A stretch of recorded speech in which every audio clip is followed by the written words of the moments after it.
सुप्रभात बच्चों। पूर्व की कक्षाओं में मैंने आपको शिक्षा के सार्वभौमिकरण के बारे में बताया था कि शिक्षा का सार्वभौमिकरण क्यों अनिवार्य है, इसकी कहाँ पर आवश्यकता पड़ती है और इसके सार्वभौमिकरण ना होने से हमें भविष्य में किन दिक्कतों का सामना करना पड़ सकता है और इसके लिए सरकार के द्वारा कौन कौन से प्रयत्न किए गए हैं। इसी क्रम में हम आगे आपको बताएंगे कि शिक्षा का संवैधानिक स्वरूप क्या है। प्रारंभिक शिक्षा समग्र शिक्षा व्यवस्था का मूल आधार है, इसलिए स्वतंत्रता के पश्चात शिक्षा के सार्वभौमिकरण के लिए कई प्रयास किए गए। हमारे संविधान निर्माताओं ने प्रत्येक बच्चे तक शिक्षा की पहुंच हो, इसके लिए अनुच्छेद 45, ध्यान दीजिएगा, अनुच्छेद 45 बहुत बार पूछा गया है, वेरी वेरी इंपॉर्टेंट है। अनुच्छेद 45 में राज्य सरकारों को ये दायित्व दे दिया कि वे संविधान लागू होने के 10 सालों के अंतर्गत सब बच्चों के लिए, जब तक वे 14 वर्ष की आयु पूर्ण नहीं कर लेते, निःशुल्क एवं अनिवार्य शिक्षा प्रदान करने का प्रयास करेगा। ये ध्यान रखिएगा आप लोग, क्योंकि अभी आगे चल के हम आपको धारा 21A के बारे में बताएंगे। इसी से मिलता जुलता पूरा उसका भी टॉपिक है, लेकिन इसमें आप ये ध्यान देंगे कि अनुच्छेद 45 में संविधान निर्माण के समय की बात हुई थी। जब संविधान निर्माण किया गया था उस समय अनुच्छेद 45 में राज्य सरकारों को दायित्व दिया गया था नीति निर्देशक के तत्वों के अंतर्गत कि वे संविधान जब लागू किया जाएगा उसके 10 वर्षों के अंतर्गत जितने बच्चे 14 वर्ष की आयु पूर्ण नहीं कर लेते उनको निःशुल्क एवं अनिवार्य शिक्षा प्रदान करने का प्रयास करेगा। ये ध्यान दीजिएगा, ठीक है। आगे भी हम बताएंगे तो आपको क्लियर हो जाएगा। देश की बदलती जरूरतों के परिप्रेक्ष्य में हमारी संसद ने 86वें संविधान संशोधन अधिनियम 2002 के द्वारा अनुच्छेद 45 को विस्तृत रूप दे दिया और प्राथमिक शिक्षा को अनुच्छेद 21 का, जिसका भी हम पहले बात कर चुके हैं, अनुच्छेद 21 का के अंतर्गत मूल अधिकार बना दिया गया। जब संविधान हमारा बना था उस समय हमारी शिक्षा मूल अधिकार के अंतर्गत नहीं थी, इसीलिए कहा गया था कि प्रयास करेगा, ठीक है, अनुच्छेद 45 के अंतर्गत। लेकिन 86वां संशोधन हुआ, 86 संशोधन, और उसमें ये कहा गया कि अनुच्छेद 45 को विस्तृत रूप दे दिया जाए और प्राथमिक शिक्षा को हमारा मूल अधिकार बना दिया गया। ये पूरी लाइनें पूरी इंपॉर्टेंट है। कई बार पूछा गया कौन सा संविधान संशोधन हुआ जिसके तहत मौलिक अधिकार बनाया गया, किस सन में हुआ और किस अनुच्छेद से किस अनुच्छेद के अंतर्गत हमारा मूल अधिकार बना दिया गया। तो अनुच्छेद 21 का में हमारा मूल अधिकार है और अनुच्छेद 45 भी वेरी इंपॉर्टेंट है, लेकिन इसमें संविधान के समय कहा गया था कि प्रदान करने का प्रयास करेगा। शायद ये कॉन्सेप्ट क्लियर हो गया होगा। अब आगे आते हैं हम कि भारतीय संविधान की धाराओं एवं उपबंधों जिनका शिक्षा से प्रत्यक्ष तथा अप्रत्यक्ष संबंध है, उनका संक्षिप्त विवरण बता रहे हैं आपको। अब धारा 21A, अभी हमने आपको बताया सब मूल अधिकार बना दिया गया, लेकिन इसके अंतर्गत लिखा क्या गया, ध्यान दीजिएगा। कानून संकल्प द्वारा राज्य अपने अनुरूप 6 से 14 वर्ष तक आयु वर्ग के सभी बच्चों को मुफ्त एवं अनिवार्य शिक्षा प्रदान करेंगे। अब इनका अधिकार हो गया है, इनकी बाध्यता हो गई राज्यों की कि प्रदान अवश्य करेंगे, क्योंकि ये मौलिक अधिकार हो गया है धारा 21A के अंतर्गत। दूसरा है धारा 28(1) 28(1), राज्य द्वारा पूर्णतः पोषित किसी शिक्षा संस्था में धार्मिक शिक्षा नहीं दी जाएगी, यानी कि धर्मनिरपेक्ष शिक्षा रहेगी। धारा 29(1), भारत के राज्य क्षेत्र अथवा उसके किसी भाग के निवासियों को अपनी विशेष भाषा, लिपि तथा संस्कृति बनाए रखने का अधिकार होगा। यानी कि भारत के राज्य क्षेत्र में या किसी विभाग के निवासी ऐसे हैं जिनकी विशेष भाषा, लिपि या संस्कृति है, तो उनको रोका टोका नहीं जाएगा, वो अपनी बनाए रखने का उनको पूर्ण अधिकार होगा।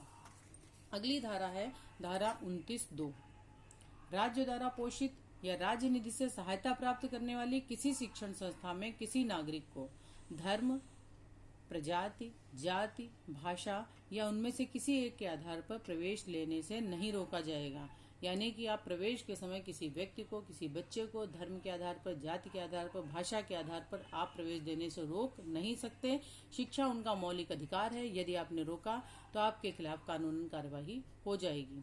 यानी कि ये अधिकार दिया गया धारा 29(2) के अंतर्गत कि राज्य के द्वारा अगर जो पोषित है कोई कॉलेज या शिक्षण संस्था या राज्य निधि से सहायता प्राप्त कर रही, तो वहां पर किसी भी आधार पर आपको प्रवेश लेने से रोका नहीं जाएगा। अगला बहुत इंपॉर्टेंट है धारा 343, इसमें लिखा गया है देवनागरी लिपि में हिंदी संघ की राजभाषा होगी।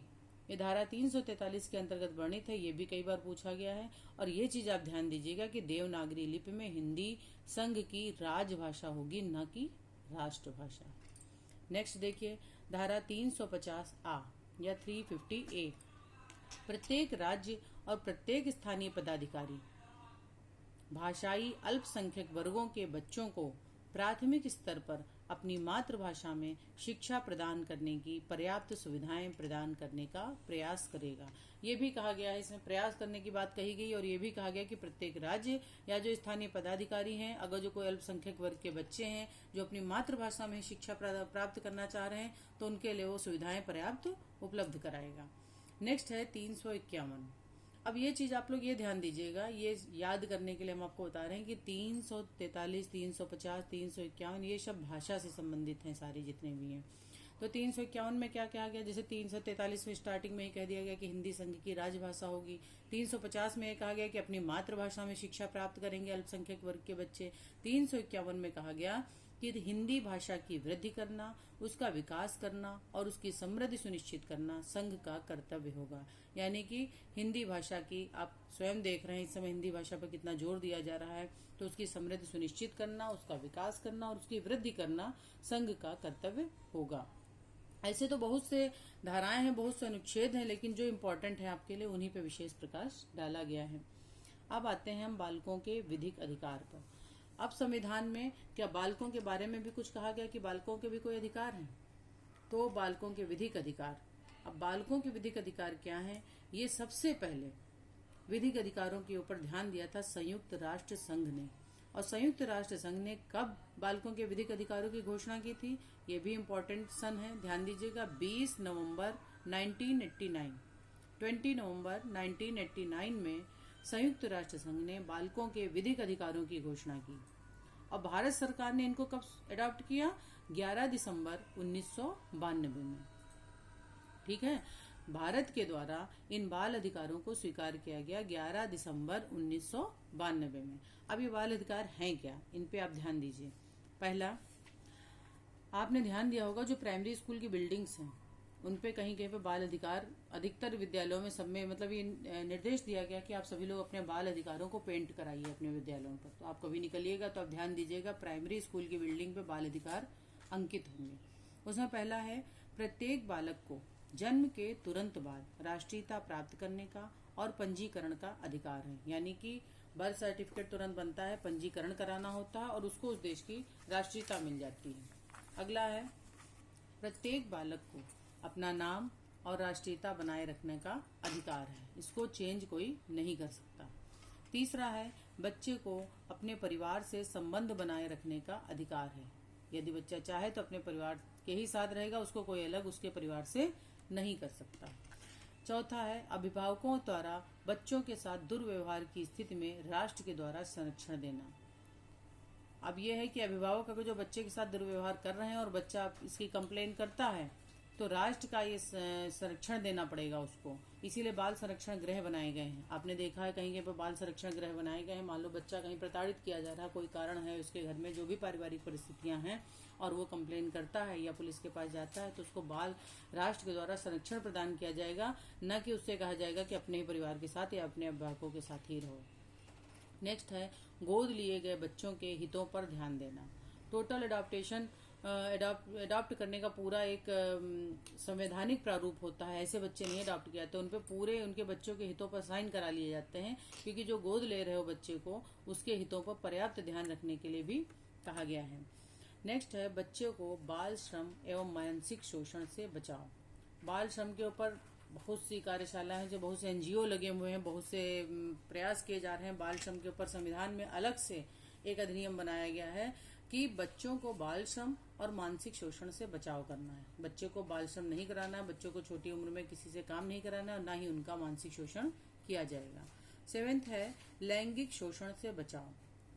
इसमें भी अगर जो बच्चा अपनी कंप्लेन करता है, उसको कहीं से कोई प्रताड़ना मिल रही है या कोई समस्या हो रही है उसके सामने और वो कंप्लेन करता है तो तुरंत उसका बचाव करना पड़ेगा और संबंधित व्यक्ति को पुलिस के द्वारा कानूनी कार्रवाई करनी पड़ेगी संबंधित व्यक्ति के प्रति।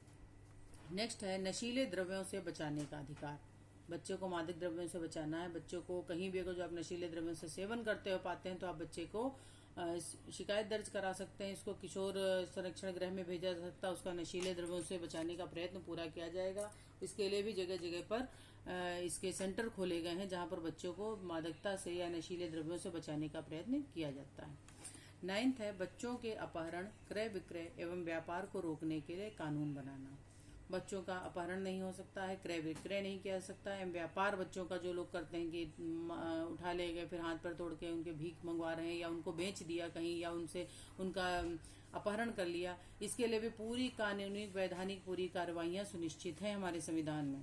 अगर जो कोई इनमें से कोई भी कार्य किया जाता है बच्चों के साथ तो उनकी पूरी संवैधानिक कार्रवाई होगी, उनकी पूरी कार्रवाई उनके खिलाफ पूरी कानूनी कार्रवाई होगी।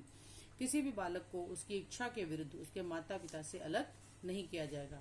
यदि माँ बाप चाहते हुए कि हम अपने बच्चों को अपने साथ नहीं रखेंगे या उनके साथ रखेंगे या माँ चाह रही है हमारे साथ रहे, पिता चाह रहे हैं हमारे साथ रहें या कई लोग चाह रहे हैं इस बच्चे को हम अपने साथ ले जाएं, तो ये कार्य भी किसी बालक को उसकी इच्छा के विरुद्ध नहीं किया जा सकता है। तो ये थे बालकों के विधिक अधिकार जिनको संयुक्त राष्ट्र संघ ने कब अडॉप्ट किया था। संयुक्त राष्ट्र संघ ने इसकी घोषणा की थी 20 नवंबर 1989 में और 11 दिसंबर 1992 को भारत सरकार के द्वारा इन बाल अधिकारों को अंगीकार किया गया था।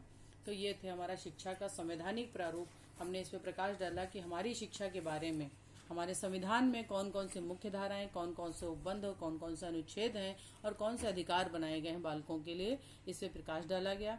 अगली कक्षाओं में हम right to education most important topic है शिक्षा का अधिकार अधिनियम 2009 पर प्रकाश डालेंगे। धन्यवाद।